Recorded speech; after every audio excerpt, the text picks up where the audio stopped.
Hi hello ನಮಸ್ತೆ ಎಲ್ಲರಿಗೂ S P S media ಚಾನಲಿನ ಮತ್ತೊಂದು ವಿಡಿಯೋಗೆ ಸ್ವಾಗತ ಸುಸ್ವಾಗತ. ಸ್ನೇಹಿತರೆ, ಎಲ್ಲರೂ ಹೇಗಿದ್ದೀರಾ? ಎಲ್ಲರೂ ಚೆನ್ನಾಗಿದ್ದೀರಾ ಅನ್ಕೊಂಡಿದ್ದೀನಿ. ನಾನು ಕೂಡ ತುಂಬಾನೇ ಚೆನ್ನಾಗಿದ್ದೀನಿ. ಎಲ್ಲರೂ ಚೆನ್ನಾಗಿದ್ದೀರಾ ಅನ್ಕೊಂಡು ಭಾವಿಸ್ಕೊಂಡು ಇವತ್ತಿನ ಒಂದು ವಿಡಿಯೋನ ಶುರು ಮಾಡಿಬಿಡೋಣ. ಇವತ್ತಿನ ಒಂದು ವಿಡಿಯೋದಲ್ಲಿ ವೃಷಭ ರಾಶಿಯವರಿಗೆ ಸ್ನೇಹಿತರೆ ಮಾಸಿಕ ಭವಿಷ್ಯ ಮಾರ್ಚ್ 25ರಿಂದ ಸಾಕಷ್ಟು ಬದಲಾವಣೆ ಅಂತಾನೆ ಹೇಳಬಹುದು. ಅದು ನಿಮ್ಮ ವ್ಯಾಪಾರದಲ್ಲಾಗಬಹುದು, ವ್ಯವಹಾರದಲ್ಲಾಗ್ಬೋದು, ಹಣಕಾಸಿನಲ್ಲಾಗ್ಬೋದು, ವೃತ್ತಿ ಜೀವನದಲ್ಲಾಗ್ಬೋದು. ಒಟ್ಟಾರೆಯಾಗಿ ವೃಷಭ ರಾಶಿಯವರು ಶನಿ ಬಲದಿಂದ ಮತ್ತು ಗುರು ಬಲದಿಂದ ಏನೆಲ್ಲ ಅದೃಷ್ಟದ ಫಲಗಳನ್ನು ಗಳಿಸಲಿದ್ದೀರಿ, ಶನಿದೇವರ ಪವಾಡವೇ ನಡೆಯಲಿದೆ ಅಂತಲೇ ಹೇಳ್ಬೋದು ವೃಷಭ ರಾಶಿಯವರ ಜೀವನದಲ್ಲಿ. ಹಾಗಿದ್ರೆ ಏನೆಲ್ಲ ಬದಲಾವಣೆಯನ್ನ ಗ್ರಹಗಳು ಸೂಚಿಸಲಿದೆ, ಯಾವುದರ ಬಗ್ಗೆ ಮುನ್ನೆಚ್ಚರಿಕೆಗಳನ್ನು ತೆಗೆದುಕೊಳ್ಬೇಕು ಅನ್ನೋದನ್ನ ಕಂಪ್ಲೀಟ್ ಆಗಿ ಇದೇ ವಿಡಿಯೋದಲ್ಲಿ ತಿಳಿಸ್ಕೊಡ್ತಾ ಹೋಗ್ತೀನಿ. ಇದನ್ನೆಲ್ಲ ತಿಳ್ಕೋಬೇಕು, ಸಣ್ಣ ಪುಟ್ಟ ಪರಿಹಾರಗಳನ್ನೆಲ್ಲ ಫಾಲೋಅಪ್ ಮಾಡಬೇಕು ಅಂದರೆ ಎಲ್ಲೂ ಕೂಡ ವಿಡಿಯೋನ ಸ್ಕಿಪ್ ಮಾಡಬಾರ್ದು. ಅಂದರೆ ವಿಡಿಯೋನ ಕಟ್ ಮಾಡಿ ಓಡಿಸ್ಕೊಂಡೋಗಿ ನೋಡ್ತೀನಿ ಅಂದರೆ ಫುಲ್ ಇನ್ಫಾರ್ಮೇಷನ್ ಅರ್ಥ ಆಗಲ್ಲ. ಸೊ ಹಾಗಾಗಿ ಎಲ್ಲ ವಿಡಿಯೋದಲ್ಲೂ ತಿಳಿಸ್ತಾ ಇರ್ತೀನಿ. ಮೊದಲಿಂದ ಕೊನೆ ತನಕ ವಿಡಿಯೋನ ವಾಚ್ ಮಾಡಿ.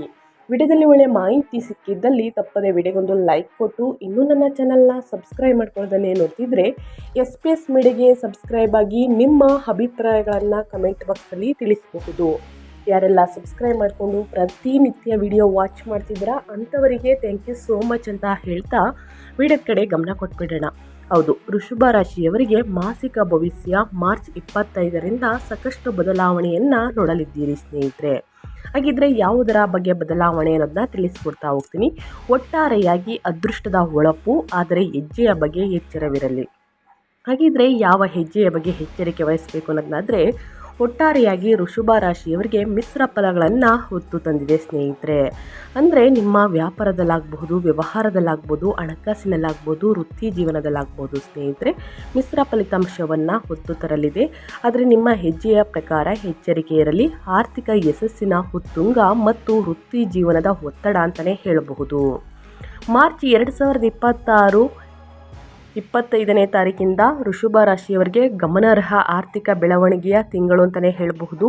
ನಿಮ್ಮ ರಾಶಿಯ ಅಧಿಪತಿ ಶುಕ್ರನು ಮಾರ್ಚ್ 25ರಂದು ನಿಮ್ಮ 11ನೇ ಮನೆಯಲ್ಲಿ ಲಾಭದ ಸ್ಥಾನದಲ್ಲಿ ಉಚ್ಚ ಸ್ಥಾನಕ್ಕೆ ಪ್ರವೇಶಿಸುತ್ತಾರೆ. ಇದು ಅತ್ಯಂತ ಲಾಭದಾಯಕ ಸಂಯೋಜನೆಯಾಗಿದೆ. ಸ್ನೇಹಿತರು, ನೆಟ್ವರ್ಕಿಂಗ್ ಮತ್ತು ಹಿರಿಯ ಒಡ ಹುಟ್ಟಿದವರಿಂದ ಅಪಾರ ಬೆಂಬಲ ಮತ್ತು ಲಾಭ ಸಿಗಲಿದೆ ವೃಷಭ ರಾಶಿಯವರಿಗೆ. ಆದರೆ ನಿಮ್ಮ ವೃತ್ತಿ ಜೀವನವು ಒಂದು ಹೋರಾಟದ ಕಣದಂತಿರುತ್ತದೆ ಸ್ನೇಹಿತರೆ. ಏಕೆಂದರೆ ಸ್ವಲ್ಪ ದಿನಗಳ ಹಿಂದೆ ಸ್ನೇಹಿತರೆ ಯುಗಾದಿ ಅಮಾವಾಸ್ಯೆ ಮುಗಿದಿದೆ. ಯುಗಾದಿ ಅಮಾವಾಸ್ಯೆ ಮುಗಿದ ನಂತರ ವೃತ್ತಿ ಜೀವನದಲ್ಲಿ ಸಾಕಷ್ಟು ಹೋರಾಟ ಅಂತಲೇ ಹೇಳಬಹುದು. ನಿಮ್ಮ 10ನೇ ಮನೆಯಲ್ಲಿ ಕುಂಭ ರಾಶಿಯಲ್ಲಿ ಮಂಗಳ ಮತ್ತು ರಾಹು ಸಂಯೋಜಿತವಾಗಿರುವುದರಿಂದ ಕೆಲಸದ ಒತ್ತಡ ತೀವ್ರವಾಗಿರುತ್ತದೆ. ನೀವು ಗುರಿಗಳನ್ನು ಸಾಧಿಸಲು ಹೆಚ್ಚಿನ ಶಕ್ತಿಯನ್ನು ಹೊಂದಿರುತ್ತೀರಿ. ಆದರೆ ಸಹೋದ್ಯೋಗಿಗಳೊಂದಿಗೆ ತಾಳ್ಮೆ ಕಡಿಮೆ ಇರಬಹುದು. ಇದು ಶ್ರಮವಹಿಸಿ ಕೆಲಸ ಮಾಡಿ ವೈಭವದಿಂದ ಎನ್ನುವಂತಹ ವರ್ಷದ ತಿಂಗಳು ಅಂತಲೇ ಹೇಳ್ಬೋದು ಮಾರ್ಚ್ 8ನಿಂದ. ಹಾಗಿದ್ರೆ ಸ್ನೇಹಿತರೆ, ಪ್ರಮುಖ ಗ್ರಹಗಳ ಸಂಚಾರದಿಂದ ಏನೆಲ್ಲ ಅದೃಷ್ಟದ ಫಲಗಳನ್ನು ನೋಡಲಿದ್ದೀರಿ ಅನ್ನೋದನ್ನ ನೋಡ್ತಾ ಹೋಗೋಣ. ಗ್ರಹಗಳ ಸಂಚಾರ ಮತ್ತು ಗ್ರಹಗಳ ಸ್ಥಾನ ಬದಲಾವಣೆಯಿಂದ ಆಗುವಂತಹ ಪ್ರಭಾವವನ್ನು ನೀವೇ ನೋಡಲಿದ್ದೀರಿ ನಿಮ್ಮ ಜೀವನದಲ್ಲಿ. ಹಾಗಿದ್ರೆ ಪ್ರಮುಖ ಗ್ರಹ ಸಂಚಾರ ಯಾವಾಗಿರಲಿದೆ, ಯಾವ ಪ್ರಭಾವವನ್ನು ಬೀರಲಿದೆ, ಯಾವ ಗ್ರಹ ಅನ್ನೋದನ್ನ ನೋಡ್ತಾ ಹೋಗೋಣ. ಈ ಅದೃಷ್ಟ ರಾಶಿ ನಿಮ್ಮ ಕುಟುಂಬದಲ್ಲಿ, ನಿಮ್ಮ ಸ್ನೇಹಿತರಲ್ಲಿ ತಪ್ಪದೇ ಇದ್ದರೆ ಅವ್ರಿಗೆ ವಿಡಿಯೋವನ್ನು ಶೇರ್ ಮಾಡಿ ಸ್ನೇಹಿತರೆ. ನಿಮ್ಮ ಕಡೆಯಿಂದ ಅವರ ಅದೃಷ್ಟ ಭವಿಷ್ಯವನ್ನು ಅವರು ಕೂಡ ತಿಳ್ಕೊಂಡಂಗಾಗುತ್ತೆ. ಜೊತೆಗೆ ಓಂ ಶಾಂ ಶನೇಶ್ವರಾಯ ನಮಃ ಅಂತ ಕಮೆಂಟ್ ಮಾಡಿ. ಶನಿದೇವರ ಅನುಗ್ರಹದಿಂದ ನಿಮ್ಮ ಜೀವನದಲ್ಲಿ ಇದ್ದ ಕಷ್ಟಗಳು, ಅಡಚಣೆಗಳು ಎಲ್ಲವೂ ಕೂಡ ದೂರ ಹೋಗಲಿ ಅಂತ ಕೇಳ್ಕೊತಾ ವಿಡಿಯೋದ ಕಡೆ ಗಮನ ಕೊಡ್ತಾ ಹೋಗೋಣ. ಮೊದಲನೇದಾಗಿ ಸ್ನೇಹಿತರೆ, ಶನಿ ನಿಮ್ಮ ರಾಶಿಯ ಅಧಿಪತಿ ಅಂತ ಹೇಳೋಕ್ಕಾಗಲ್ಲ. ನಿಮ್ಮ ರಾಶಿಯ ಅಧಿಪತಿ ಬಂದು ಸ್ನೇಹಿತರೆ ಶುಕ್ರ. ನಿಮ್ಮ ರಾಶಿಯಿಂದ ಸ್ನೇಹಿತರೆ 11ನೇ ಮನೆಯಲ್ಲಿ ಮೀನದಲ್ಲಿ ಸಂಚಾರವನ್ನು ಮಾಡಲಿದೆ. ದೀರ್ಘಕಾಲದ ಲಾಭಗಳು ಮತ್ತು ಸಂಪರ್ಕಗಳು ಹೆಚ್ಚಾಗಲಿದೆ. ಇನ್ನು ಸೂರ್ಯ ಗ್ರಹ 10ನೇ ಮನೆಯಿಂದ 11ನೇ ಮನೆಗೆ ಸ್ಥಳಾಂತರಗೊಂಡು ಸ್ನೇಹಿತರೆ ಮಾರ್ಚ್ ದ್ವಿತೀಯಾರ್ಧದಲ್ಲಿ ಸಂಚಾರವನ್ನು ಮಾಡಲಿದೆ. ಇದು ಕೆಲಸದಲ್ಲಿ ಅಧಿಕಾರ, ನಂತರ ಸಾಮಾಜಿಕ ಸ್ಥಾನಮಾನ ಹೆಚ್ಚಾಗಲಿದೆ. ಇನ್ನು ರಾಹು 10ನೇ ಮನೆಯಲ್ಲಿ ಕುಂಭದಲ್ಲಿ ಸಂಚಾರವನ್ನು ಮಾಡಲಿದೆ. ವೃತ್ತಿಯಲ್ಲಿ ಅಸಾಂಪ್ರದಾಯಿಕ ಬದಲಾವಣೆ ಮತ್ತು ಮಹತ್ವಾಕಾಂಕ್ಷೆ ಹೆಚ್ಚಾಗಲಿದೆ ಅಂತಲೇ ಹೇಳಬಹುದು ಈ ಗ್ರಹದಿಂದ. ಇನ್ನು ಮಂಗಳ ಗ್ರಹ 10ನೇ ಮನೆಯಲ್ಲಿ ಕುಂಭದಲ್ಲಿ ಸಂಚಾರವನ್ನು ಮಾಡಲಿದೆ. ವೃತ್ತಿಯಲ್ಲಿ ಆಕ್ರಮಣಕಾರಿ ವರ್ತನೆ ಮತ್ತು ನಾಯಕತ್ವ. ಇನ್ನು ಶುಕ್ರ ನಿಮ್ಮ ರಾಶಿಯ ಅಧಿಪತಿ ಅಂದರೆ ವೃಷಭ ರಾಶಿಯವರ ಅಧಿಪತಿ ಶುಕ್ರ ಗ್ರಹವಾಗಿರುತ್ತದೆ.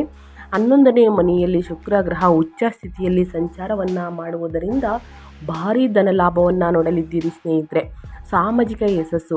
ಆದರೆ ಈ ಗ್ರಹ ಸೂಚನೆ ಪ್ರಕಾರ ಅನಗತ್ಯ ಖರ್ಚಿನಿಂದ ದೂರವಿರಬೇಕು ಎಂದು ಗ್ರಹಗಳ ಸೂಚನೆ. ಮತ್ತು ಪ್ರೇಮ ಸುಖ ಹೆಚ್ಚಾಗಲಿದೆ. ವೈವಾಹಿಕ ಜೀವನದಲ್ಲಿ ಸ್ನೇಹಿತರೆ ಸಣ್ಣ ಪುಟ್ಟ ಪ್ರಾಬ್ಲಮ್ಗಳು ಬರಬಹುದು. ಯಾವುದರ ಬಗ್ಗೆ ಎಚ್ಚರಿಕೆ ವಹಿಸಬೇಕು ಅನ್ನೋದನ್ನ ನೋಡ್ತಾ ಹೋಗೋಣ. ಮೊದಲನೇದಾಗಿ ವ್ಯಾಪಾರ ವ್ಯವಹಾರದ ಬಗ್ಗೆ, ನಿಮ್ಮ ಕೆಲಸದ ಬಗ್ಗೆ, ವೃತ್ತಿ ಜೀವನದ ಬಗ್ಗೆ ಏನೆಲ್ಲ ಬದಲಾವಣೆಯನ್ನು ವೃಷಭ ರಾಶಿಯವರು ನೋಡಲಿದ್ದೀರಿ, ಯಾವುದರ ಬಗ್ಗೆ ಮುನ್ನೆಚ್ಚರಿಕೆಗಳನ್ನು ತೆಗೆದುಕೊಳ್ಬೇಕು ಅನ್ನೋದನ್ನ ನೋಡ್ತಾ ಹೋಗೋಣ.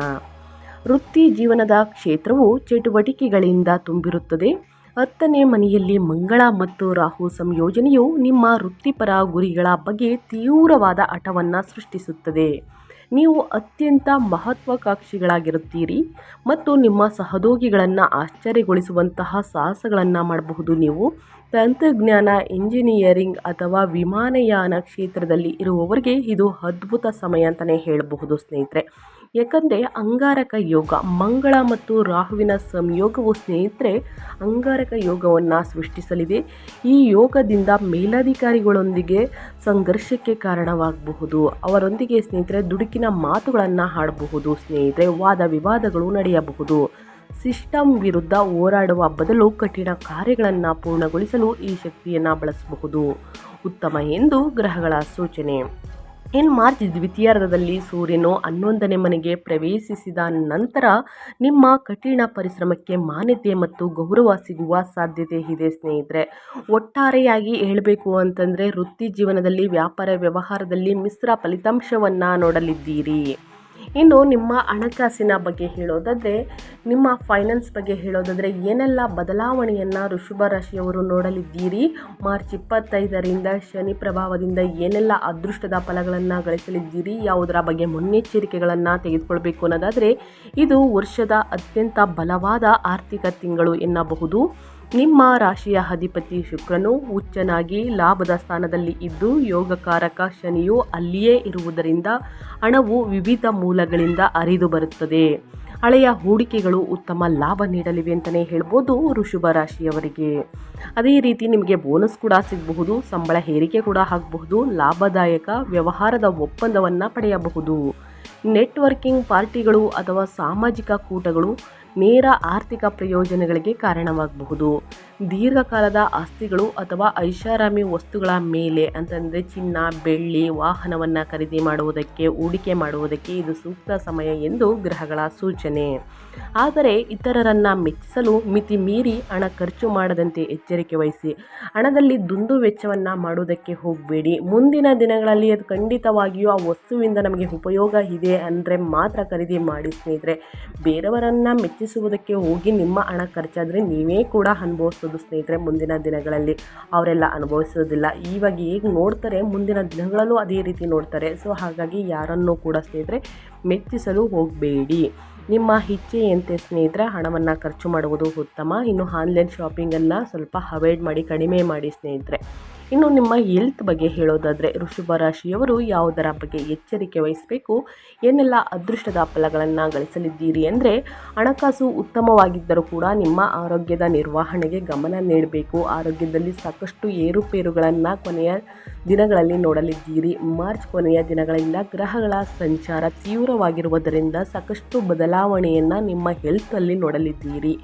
4ನೇ ಮನೆಯಲ್ಲಿ ಹೃದಯಕ್ಕೆ ಸಂಬಂಧಪಟ್ಟಂತಹ ಕೇತು ಇರುವುದರಿಂದ ಸ್ನೇಹಿತರೆ ಅತಿ ಒತ್ತಡದಿಂದಾಗಿ ಉಸಿರಾಟದ ಸಮಸ್ಯೆ ಅಥವಾ ಆತಂಕ ಉಂಟಾಗಬಹುದು. ಕೆಲಸದ ಹೆಚ್ಚಿನ ಒತ್ತಡದಿಂದಾಗಿ ನಿಮಗೆ ಉಸಿರುಗಟ್ಟಿದಂತಾಗಬಹುದು ಸ್ನೇಹಿತರೆ. ಅತಿಯಾದ ಒತ್ತಡವನ್ನು ತೆಗೆದುಕೊಳ್ಬೇಡಿ. ವೃತ್ತಿ ಜೀವನದಲ್ಲಿ ಸ್ನೇಹಿತರೆ ಅತಿಯಾದ ಒತ್ತಡವನ್ನು ತೆಗೆದುಕೊಂಡು ಸ್ನೇಹಿತರೆ ನಿಮ್ಮ ಹೆಲ್ತ್ ಹಾಳಾಗುವಂತಹ ಚಾನ್ಸಸ್ ಇರಲಿದೆ. ಇನ್ನು ಹೆಚ್ಚುವರಿಯಾಗಿ 10ನೇ ಮನೆಯ ಮಂಗಳ ರಾಹುವಿನ ಪ್ರಭಾವವು ರಕ್ತದೊತ್ತಡದ ಏರುಪೇರು ಅಥವಾ ಮೊಣಕಾಲು ನೋವನ್ನು ಶನಿಯ ದೃಷ್ಟಿಯಿಂದ ಇದನ್ನೆಲ್ಲ ನಿಮಗೆ ಸೃಷ್ಟಿಸಬಹುದು. ಕೆಲಸದ ನಡುವೆ ವಿರಾಮವನ್ನು ತೆಗೆದುಕೊಳ್ಳಿ. ಯಾಕಂದರೆ ವಿಶ್ರಾಂತಿಯನ್ನು ನೀವು ಏನು ತೆಗೆದುಕೊಳ್ತೀರಾ ಅದು ಅತ್ಯಗತ್ಯ. ಈ ತಿಂಗಳು ಈಜುವುದು ಅಥವಾ ನೀರಿನ ಬಳಿ ನಡಿಗೆ ನಡೆಯುವುದು ನಿಮಗೆ ಮಾನಸಿಕ ತುಂಬ ಆರಾಮ ನೀಡುತ್ತದೆ ಅಂತಲೇ ಹೇಳಬಹುದು. ವಾಕಿಂಗ್ ಮಾಡಬೇಕಾದ್ರೆ ಸ್ನೇಹಿತರೆ ಪರಿಸರವನ್ನು ನೋಡಿಕೊಂಡು ವಾಕಿಂಗ್ ಮಾಡುವುದರಿಂದ ಸ್ನೇಹಿತರೆ, ಮ್ಯೂಸಿಕ್ ಕೇಳಿಕೊಂಡು ವಾಕಿಂಗನ್ನು ಮಾಡುವುದರಿಂದ, ಲಘು ವ್ಯಾಯಾಮವನ್ನು ಮಾಡುವುದರಿಂದ, ಮನೆಯಲ್ಲಿ ಸ್ವಲ್ಪ ರೆಸ್ಟ್ ಮಾಡುವುದರಿಂದ ಸ್ನೇಹಿತರೆ ನಿಮ್ಮ ಆರೋಗ್ಯ ಸಾಮಾನ್ಯವಾಗಿ ನಾರ್ಮಲ್ ಆಗಿ ಬರಲಿದೆ ಅಂತಲೇ ಹೇಳಬಹುದು. ಅತಿಯಾದ ಒತ್ತಡದಿಂದ ಸಾಕಷ್ಟು ಸಮಸ್ಯೆಗಳನ್ನು ನೀವೇ ನೋಡಲಿದ್ದೀರಿ. ಇದರ ಬಗ್ಗೆ ಒಂದು ಎಚ್ಚರಿಕೆ ಇರಲಿ. ಪ್ರತಿದಿನ ಯೋಗ ಧ್ಯಾನವನ್ನು ಮಾಡಿ, ಮೆಡಿಟೇಷನನ್ನು ಮಾಡಿ, ಹಸಿರು ತರಕಾರಿ ಹಣ್ಣು ಹಂಪಲುಗಳನ್ನು ಚೆನ್ನಾಗಿ ಸೇವಿಸಿ. ಶನಿಯು ದೃಷ್ಟಿಯಿಂದ ಸ್ನೇಹಿತರೆ ಮೊಣಕಾಲು ನೋವು ನಿಮಗೆ ಅತಿ ಹೆಚ್ಚಾಗಿ ಕಾಡಬಹುದು. ಸೊ ಹಾಗಾಗಿ ಮೆಟ್ಟಲನ್ನು ಹತ್ತುವಾಗ, ವ್ಯಾಯಾಮವನ್ನು ಮಾಡುವಾಗ, ಜಿಮ್ಮಲ್ಲಿ ಸ್ನೇಹಿತರೆ ವ್ಯಾಯಾಮವನ್ನು ಮಾಡುವಾಗ, ಲಿಫ್ಟಿಂಗ್ ಮಾಡುವಾಗ ಇದರ ಬಗ್ಗೆ ಎಚ್ಚರಿಕೆ ಇರುವುದು ಬಹಳ ಮುಖ್ಯ. ಇನ್ನು ಸಂಬಂಧಗಳ ಬಗ್ಗೆ ಹೇಳೋದಾದರೆ, ಫ್ಯಾಮಿಲಿಯಲ್ಲಿ ಏನೆಲ್ಲ ಬದಲಾವಣೆಯನ್ನು ನೋಡಲಿದ್ದೀರಿ ಅಂದರೆ, ನಿಮ್ಮ ಸಾಮಾಜಿಕ ಜೀವನ ರೋಮಾಂಚನಕಾರಿಯಾಗಿರುತ್ತದೆ. ಉಚ್ಚ ಶುಕ್ರನ ಪ್ರಭಾವದಿಂದ, ಅಂದರೆ ನಿಮ್ಮ ರಾಶಿಯ ಅಧಿಪತಿ ಶುಕ್ರ ಸ್ನೇಹಿತರೆ, ಅದರ ಪ್ರಭಾವದಿಂದ ನೀವು ಆಕರ್ಷಣೆಯ ಕೇಂದ್ರ ಬಿಂದುವಾಗಿರುತ್ತೀರಿ. ಸ್ನೇಹಿತರಿಂದ ಉತ್ತಮ ಬೆಂಬಲ ಸಿಗಲಿದೆ ಮತ್ತು ಹಳೆಯ ಪರಿಚಯಸ್ಥರು ಭೇಟಿಯಾಗಬಹುದು. ಅವಿವಾಹಿತರಿಗೆ ಪ್ರೇಮ ಜೀವನದಲ್ಲಿ ಅದೃಷ್ಟವಿದ್ದು, ಸ್ನೇಹಿತರ ವಲಯ ಅಥವಾ ಸಾಮಾಜಿಕ ಕಾರ್ಯಕ್ರಮಗಳ ಮೂಲಕ ಹೊಸ ಸಂಬಂಧ ಚಿಗುರಬಹುದು. ಆದರೆ ಮನೆಯ ಜೀವನದಲ್ಲಿ ಕೇತುವಿನ ಪ್ರಭಾವದಿಂದ ಸ್ನೇಹಿತರೆ ಸ್ವಲ್ಪ ಅಸಮಾಧಾನವಿರಬಹುದು. ಆದರೂ ಸ್ನೇಹಿತರೆ, ಒಂದು ಮನೆ ಅಥವಾ ಒಂದು ಜೀವನ ಅಂದಾಗ ಸ್ನೇಹಿತರೆ, ನಮ್ಮದು ಕುಟುಂಬದಲ್ಲಿ ಇದ್ದೀವಿ, ಒಂದು ಕುಟುಂಬದಲ್ಲಿ ಅಂತಂದಾಗ ಸ್ನೇಹಿತರೆ ಸಣ್ಣ ಪುಟ್ಟ ವಾದ ವಿವಾದಗಳು, ಮನಸ್ತಾಪಗಳು ಎಲ್ಲರ ಮನೆಯಲ್ಲೂ ಒಂದಲ್ಲ ಒಂದು ರೀತಿಯಲ್ಲಿ ಇದ್ದೇ ಇರುತ್ತದೆ. ಆದಷ್ಟು ನಾವು ಹೇಗೆ ಬಗೆಹರಿಸ್ಕೊಳ್ಳೋಗ್ತೀವಿ ಅದು ಬಹಳ ಮುಖ್ಯವಾಗುತ್ತದೆ. ಆದಷ್ಟು ತಾಳ್ಮೆಯಿಂದ ವರ್ತಿಸುವುದು ಉತ್ತಮ. ನೀವು ಮನೆಯಲ್ಲಿದ್ದರೂ ಕೂಡ ಮಾನಸಿಕವಾಗಿ ಕೆಲಸ ಅಥವಾ ಸಾಮಾಜಿಕ ವಿಷಯಗಳ ಬಗ್ಗೆ ಯೋಚಿಸುತ್ತಿರಬಹುದು. ನಿಮ್ಮ ತಾಯಿಯ ಆರೋಗ್ಯದ ಬಗ್ಗೆ ಹೆಚ್ಚಿನ ಗಮನ ನೀಡಿ. ನಿಮ್ಮ ಒಳೆಯುವಂತಹ ಸಾಮಾಜಿಕ ಜೀವನ ಮತ್ತು ಮನೆಯ ಜವಾಬ್ದಾರಿಗಳ ನಡುವೆ ಸಮತೋಲನವನ್ನು ಕಾಯ್ದುಕೊಳ್ಳಿ. ಒಟ್ಟಾರೆಯಾಗಿ ಹೇಳಬೇಕು ಅಂದರೆ, ಮನೆಯಲ್ಲಿ ಶುಭ ಕಾರ್ಯಗಳು ನಡೆಯಲಿದೆ ಸ್ನೇಹಿತರೆ. ಈ ಸಮಯದಲ್ಲಿ ವಾದ ವಿವಾದಗಳು ಬೇಡ, ಬಹಳಷ್ಟು ಎಚ್ಚರಿಕೆ ವಹಿಸುವುದು ಉತ್ತಮ. ಇನ್ನು ಶಿಕ್ಷಣದ ಬಗ್ಗೆ ಹೇಳೋದಾದರೆ, ವಿದ್ಯಾರ್ಥಿಗಳಿಗೆ ಒಂದು ತಿರುವನ್ನು ಕೊಡುವಂತಹ ತಿಂಗಳು ಅಂತಂದರೆ ಮಾರ್ಚ್ ತಿಂಗಳು. ಅತಿಯಾಗಿ ಎಕ್ಸಾಮ್ ಬರೆಯುವಂತಹ ತಿಂಗಳು ಸ್ನೇಹಿತರೆ ಇದು ಮಾರ್ಚ್ ತಿಂಗಳು. ಚಿಕ್ಕ ಶಾಲಾ ಮಕ್ಕಳು ಸ್ನೇಹಿತರೆ, ಇನ್ನು PUC ವಿದ್ಯಾರ್ಥಿಗಳು ಕೂಡ ಭಯ ಆತಂಕವೆಲ್ಲ ಬಿಟ್ಟು ಸ್ನೇಹಿತರೆ ಓದಿನ ಕಡೆ ಗಮನ ಕೊಟ್ಟು ಪರೀಕ್ಷೆಯನ್ನು ಕೊಠಡಿಯಲ್ಲಿ ಭಯ ಗೊಂದಲವನ್ನು ಬಿಟ್ಟು ಬರೆದಿದ್ದಲ್ಲಿ ಸ್ನೇಹಿತರೆ ಉನ್ನತ ಫಲಿತಾಂಶವನ್ನು ವೃಷಭ ರಾಶಿಯ ವಿದ್ಯಾರ್ಥಿಗಳು ಗಳಿಸಲಿದ್ದೀರಿ. ಇನ್ನು ವಿದ್ಯಾರ್ಥಿಗಳು ಸಾಮಾಜಿಕ ಚಟುವಟಿಕೆಗಳು ಮತ್ತು ಮನೋರಂಜನೆಯಿಂದ ವಿಚಲಿತರಾಗುವಂತಹ ಸಾಧ್ಯತೆ ಇದೆ ಅಂತಲೇ ಹೇಳಬಹುದು. ಸ್ನೇಹಿತರೊಂದಿಗೆ ಮೋಜು ಮಾಡುವ ಬಯಕೆ ಓದಿಗಿಂತ ಹೆಚ್ಚಾಗಿರುತ್ತದೆ. ಇನ್ನು ಮೊಬೈಲ್ ನೋಡುವಂತಹ ಆಸೆ ನಿಮಗೆ ಕಾಡಬಹುದು. ನೀವು ಸ್ವಯಂ ಶಿಸ್ತನ್ನು ರೂಢಿಸ್ಕೊಳ್ಬೇಕು ಸ್ನೇಹಿತರೆ. ಆದರೆ ಕಲೆ, ಫ್ಯಾಷನ್, ವಿನ್ಯಾಸ ಅಥವಾ ಮಾಧ್ಯಮಗಳಂತಹ ಸೃಜನಶೀಲ ಕ್ಷೇತ್ರಗಳಲ್ಲಿ ಇರುವವರಿಗೆ ಇದು ಸುವರ್ಣ ಕಾಲ ಅಂತಲೇ ಹೇಳ್ಬೋದು. ವೃಷಭ ರಾಶಿಯ ವಿದ್ಯಾರ್ಥಿಗಳಿಗೆ ನಿಮ್ಮ ಸೃಜನಶೀಲತೆ ಉತ್ತುಂಗದಲ್ಲಿ ಇರುತ್ತದೆ ಮತ್ತು ಸ್ಪರ್ಧೆಗಳಲ್ಲಿ ಪ್ರಶಸ್ತಿಗಳನ್ನು ಗೆಲ್ಲುತ್ತೀರಿ. ಉನ್ನತ ವ್ಯಾಸಂಗಕ್ಕಾಗಿ ವಿದ್ಯಾರ್ಥಿ ವೇತನ ಅಥವಾ ಹಣಕಾಸಿನ ನೆರವು ಬಯಸುವವರು ಮಾರ್ಚ್ 15ರ ನಂತರ ಯಶಸ್ವಿಯಾಗುತ್ತಾರೆ ಸ್ನೇಹಿತರೆ. ಒಟ್ಟಾರೆಯಾಗಿ ಹೇಳಬೇಕು ಅಂದರೆ ವಿದ್ಯಾರ್ಥಿಗಳಿಗೆ ಇದು ಮಿಶ್ರ ಫಲಿತಾಂಶ. ಶನಿ ಶಿಸ್ತನ್ನು ಬಯಸುವ ಕಾರಣ ಒಂದು ವೇಳಾಪಟ್ಟಿಯನ್ನು ರಚಿಸಿ ಸರಿಯಾದ ಸಮಯಕ್ಕೆ ಕೂತು ಅಧ್ಯಯನವನ್ನು ಮಾಡಿದಲ್ಲಿ ಖಂಡಿತವಾಗಿಯೂ ಉನ್ನತ ಫಲಿತಾಂಶವನ್ನು ಗಳಿಸಲಿದ್ದೀರಿ. ಈ ಸಣ್ಣ ಪುಟ್ಟ ವಿಷಯಗಳ ಬಗ್ಗೆ ಎಚ್ಚರಿಕೆ ಇರಲಿ. ಮನೋರಂಜನೆ ಕಡೆ ಮತ್ತು ಸಾಮಾಜಿಕ ಚಟುವಟಿಕೆಗಳ ಕಡೆ ಸ್ನೇಹಿತರೆ ಗಮನವನ್ನು ಕಡಿಮೆ ಮಾಡಿ. ಇನ್ನು ಸ್ನೇಹಿತರೊಂದಿಗೆ ಮೋಜು ಮಸ್ತಿ ಮಾಡಿ. ಆದರೆ ಸ್ನೇಹಿತರೆ ಅತಿಯಾದ ಮೋಜು ಮಸ್ತಿಯಿಂದ ಓದಿಗೆ ಸ್ನೇಹಿತರೆ ಗಮನ ಕೊಡುವುದಕ್ಕೆ ಸಾಧ್ಯವಾಗುವುದಿಲ್ಲ. ಸೊ ಹಾಗಾಗಿ ಶನಿ ಶಿಸ್ತನ್ನು ರೂಢಿ ಮಾಡ್ಕೊಳ್ಳಿ ಎಂದು ಸ್ನೇಹಿತರೆ ಒಂದು ಪ್ರಭಾವವನ್ನು ಬೀರ್ತಾ ಇದೆ. ನೀವು ಅಧ್ಯಯನದ ಕಡೆ ಗಮನ ಕೊಟ್ಟಿದ್ದರೆ ಮಾತ್ರ ಉನ್ನತ ಫಲಿತಾಂಶವನ್ನು ಗಳಿಸುವುದಕ್ಕೆ ಸಾಧ್ಯ. ಗುರು ಹಿರಿಯರನ್ನು ಗೌರವಿಸಿ, ತಂದೆ ತಾಯಿಯ ಮಾತನ್ನು ಕೇಳಿ ಸ್ನೇಹಿತರೆ ಒಳಿತಾಗಲಿದೆ. ಖಂಡಿತವಾಗಿಯೂ ಉನ್ನತ ಫಲಿತಾಂಶವನ್ನು ನೀವೇ ನೋಡಲಿದ್ದೀರಿ. ಈ ತಿಂಗಳಲ್ಲಿ ಅನುಸರಿಸಬೇಕಾದ ಜ್ಯೋತಿಷ್ಯದ ಪರಿಹಾರಗಳನ್ನು ತಿಳಿಸ್ಕೊಡ್ತೀನಿ. ಎಷ್ಟೇ ಕಷ್ಟಗಳು, ಸಮಸ್ಯೆಗಳು, ಅಡಚಣೆಗಳು ಇದ್ದರೂ ಕೂಡ ಸಂಪೂರ್ಣವಾಗಿ ನಿವಾರಣೆಯಾಗಲಿದೆ.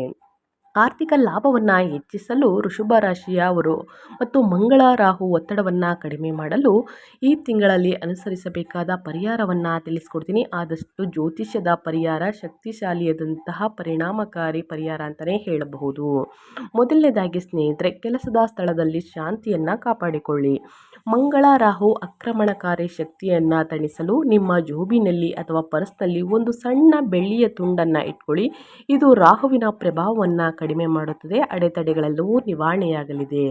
ಇನ್ನು ಅದೇ ರೀತಿ ಶುಕ್ರವಾರದಂದು ಮಹಾಲಕ್ಷ್ಮಿಯನ್ನು ಪೂಜಿಸಿ ಕೆಂಪು ಹೂಗಳು ಅಥವಾ ಸಿಹಿ ತಿಂಡಿಗಳನ್ನು ಬಡವರಿಗೆ ನಿರ್ಗತಿಕರಿಗೆ ಅರ್ಪಿಸಿ, ಅಂದರೆ ಪೂಜೆ ಸಲ್ಲಿಸಿದ ನಂತರ ಲಕ್ಷ್ಮಿ ಆರಾಧನೆ ಮಾಡಿದ ನಂತರ ಸ್ನೇಹಿತರೆ ಸಂಪತ್ತು ವೃದ್ಧಿಯಾಗುತ್ತದೆ. ಬಡವರಿಗೆ ನಿರ್ಗತಿಕರಿಗೆ ಈ ಸಿಹಿ ತಿಂಡಿಯನ್ನು ಅರ್ಪಿಸಿ ಸ್ನೇಹಿತರೆ. ನಿಮ್ಮ ರಾಶಿಯ ಅಧಿಪತಿ ಲಕ್ಷ್ಮಿ ಸ್ನೇಹಿತರೆ, ನಿಮ್ಮ ರಾಶಿಯ ಅಧಿಪತಿ ಶುಕ್ರ ಆಗಿರುವ ಕಾರಣ ಲಕ್ಷ್ಮಿಗೆ ಆರಾಧನೆ ಮಾಡಿ ಶುಕ್ರವಾರದಂದು. ಇನ್ನು ಘರ್ಷಣೆಯನ್ನು ತಪ್ಪಿಸಿ, ವಿಶೇಷವಾಗಿ ಮಂಗಳವಾರದಂದು ನಿಮ್ಮ ಬಾಸ್ ಅಥವಾ ತಂದೆ ತಾಯಿಯ ಸಮಾನರಾದವರೊಂದಿಗೆ ವಾದ ವಿವಾದವನ್ನು ಮಾಡುವುದನ್ನು ಕಟ್ಟುನಿಟ್ಟಾಗಿ ತಪ್ಪಿಸಿ ಸ್ನೇಹಿತರೆ. ಇನ್ನು ಶನಿವಾರದಂದು ಅಂಧರಿಗೆ, ವಿಕಲಚೇತನರಿಗೆ ಅನ್ನದಾನ, ಬಟ್ಟೆ ದಾನ ಸ್ನೇಹಿತರೆ. ಇನ್ನು ಉದ್ದಿನ ಬೇಳೆ, ಆಹಾರದ ಪದಾರ್ಥಗಳನ್ನು ದಾನ ಮಾಡಬಹುದು. ಈ ದಾನವನ್ನು ಮಾಡುವುದರಿಂದ 11ನೇ ಮನೆಯ ಶನಿಯನ್ನು ಶಾಂತಗೊಳಿಸಿ ಲಾಭವನ್ನು ಸ್ಥಿರಗೊಳಿಸುತ್ತದೆ. ಸೊ ಹಾಗಾಗಿ ವೃಷಭ ರಾಶಿಯವರು ಸ್ನೇಹಿತರೆ ಈ ಸಣ್ಣ ಪುಟ್ಟ ಪರಿಹಾರವನ್ನು ಪ್ರತಿಯೊಬ್ಬರೂ ಮಾಡ್ಬೋದು. ಒಂದಲ್ಲ ಒಂದು ಸಮಸ್ಯೆಗೆ ಸ್ನೇಹಿತರೆ ಪರಿಹಾರ ಸಿಕ್ಕೇ ಸಿಗುತ್ತದೆ ಅಂತಲೇ ಹೇಳಬಹುದು. ತಪ್ಪದೆ ಆದಷ್ಟು ಸಣ್ಣ ಪರಿಹಾರವಾಗಿರುತ್ತದೆ, ಶಕ್ತಿಶಾಲಿಯಾದಂತಹ ಪರಿಹಾರ. ತಪ್ಪದೆ ವೃಷಭ ರಾಶಿಯವರು ಮಾಡಿ ಅಂತ ಹೇಳ್ತಾ ನಾನು ವಿಡಿಯೋನ ಎಂಡ್ ಮಾಡ್ತಾ ಇದ್ದೀನಿ. ದಯವಿಟ್ಟು ಇವತ್ತಿನ ಒಂದು ವಿಡಿಯೋದಲ್ಲಿ ಒಳ್ಳೆಯ ಮಾಹಿತಿ ಸಿಕ್ಕಿದ್ದಲ್ಲಿ, ಈ ವಿಡಿಯೋ ಯೂಸ್ಫುಲ್ ಅನಿಸಿದ್ದಲ್ಲಿ ವಿಡಿಯೋಗೆ ಇನ್ನೂ ಲೈಕ್ ಮಾಡ್ದೇ ನೋಡ್ತಿದ್ರೆ ದಯವಿಟ್ಟು ಲೈಕ್ ಮಾಡಿ. ಇನ್ನೂ ನನ್ನ ಚಾನಲ್ನ ಸಬ್ಸ್ಕ್ರೈಬ್ ಮಾಡ್ಕೊಂಡಿಲ್ಲ ಅಂದರೆ SPS ಮೀಡಿಯಾಗೆ ಸಬ್ಸ್ಕ್ರೈಬ್ ಆಗಿ ನಿಮ್ಮ ಅಭಿಪ್ರಾಯವನ್ನು ಕಮೆಂಟ್ ಬಾಕ್ಸಲ್ಲಿ ತಿಳಿಸಿ. ಓಂ ನಮಃ ಶಿವಾಯ, ಓಂ ನಮಃ ಶನೇಶ್ವರಾಯ ನಮಃ ಅಂತ ಕಮೆಂಟ್ ಮಾಡಿ. ಈ ಅದೃಷ್ಟ ರಾಶಿ ಕುಟುಂಬದಲ್ಲಿ ಸ್ನೇಹಿತರಲ್ಲಿ ಇದ್ದರೆ ತಪ್ಪದೆ ಅವ್ರಿಗೆ ಈ ವಿಡಿಯೋವನ್ನು ಶೇರ್ ಮಾಡಿ. ನಿಮ್ಮ ಕಡೆಯಿಂದ ಅದೃಷ್ಟದ ಭವಿಷ್ಯವನ್ನು ಅವರು ಕೂಡ ತಿಳ್ಕೊಂಡಂಗಾಗುತ್ತೆ. ಓಕೆ, ಯಾರೆಲ್ಲ ಸಬ್ಸ್ಕ್ರೈಬ್ ಮಾಡ್ಕೊಂಡಿದ್ದೀರಾ ಅವ್ರಿಗೆ ಮತ್ತೊಮ್ಮೆ ಥ್ಯಾಂಕ್ ಯು ಸೋ ಮಚ್ ಅಂತ ಹೇಳ್ತಾ, ನಿಮಗೂ ಮತ್ತು ನಿಮ್ಮ ಕುಟುಂಬಕ್ಕೆ ತುಂಬಾ ಒಳ್ಳೆಯದಾಗಲಿ. ಶನಿದೇವರ ಆಶೀರ್ವಾದ ನಿಮ್ಮ ಮೇಲಿರಲಿ. ಮತ್ತೊಂದು ವಿಡಿಯೋದಲ್ಲಿ ಸಿಗ್ತೀನಿ. Thank you for watching.